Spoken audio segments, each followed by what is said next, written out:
Magandang araw po sa inyong lahat. Ngayon po ay Wednesday. It's our Strong Family Prayer and Exhortation. Kumusta na po kayo? Muli po tayo ay dadako sa pananalangin at pagpapasalamat sa biyaya ng buhay na ipinagkaloob sa atin. Ano ho? Shall we pray? O aming Ama, kami nagpapasalamat at humihingi ng inyong patuloy na pangunguna sa aming buhay na ang mga aral, mga salita ninyo ay aming maisabuhay at maibahagi naman sa iba. Pagpalaan niyo po muli ang pamilyang Pilipino na sila ay tumanggap kay Jesus na maging kanilang Panginoon at tagapagligtas sa pangalan ni Jesus. Amen.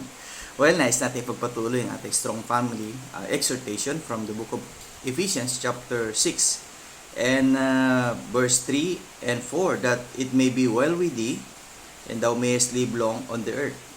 And you, fathers, provoke not your children to wrath, but bring them up in the nurture and admonition of the Lord. Well, yung verse 1 and 2 ay patungkol sa mga anak na sila'y magkaroon ng tinatawag na pagsunod, okay? At ito'y may pangako. Ano? Ang mga anak na sumusunod sa mga magulang nila na naayon doon sa kalooban ng Diyos ay talaga naman nagkakaroon ng maayos na buhay. At may pangako pa na hahaba pa ang buhay dito sa lupa, di ba? Napakaganda. Kaya nga ganun din naman, hindi lang sa anak ang tagubilin, kundi maging sa mga ama.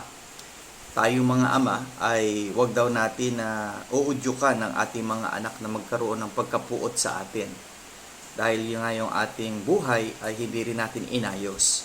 Ibig sabihin, bilang ama, kailangan maging mabuti tayong patutuo sa ating mga anak. Maging mabuti tayong halimbawa sa pagsunod sa Diyos sa ating mga anak. Okay? At huwag tayong magtuturo sa kanila ng mga bagay na hindi naman tama. Kaya nga, mga anak, ama, turuan natin ang ating mga anak na magkaroon ng tinatawag natin na pagsasanay at mga aral pa na mula sa salita ng Diyos sa ating Panginoon. Upang sa ganon ay yung buhay din nila ay maging maayos. Okay? Kaya magsisimula ito sa ating mga ama na wag natin silang hayaan na magkaroon ng pagkapuot sa atin, kundi turuan natin sila, maging halimbawa tayo sa kanila na bilang ama, tayo ay masunurin sa Diyos. Okay? At sumusunod sa Diyos sa mga aral ng salita ng Diyos. Okay? See you again tomorrow sa ating Strong Family Prayer and Exhortation.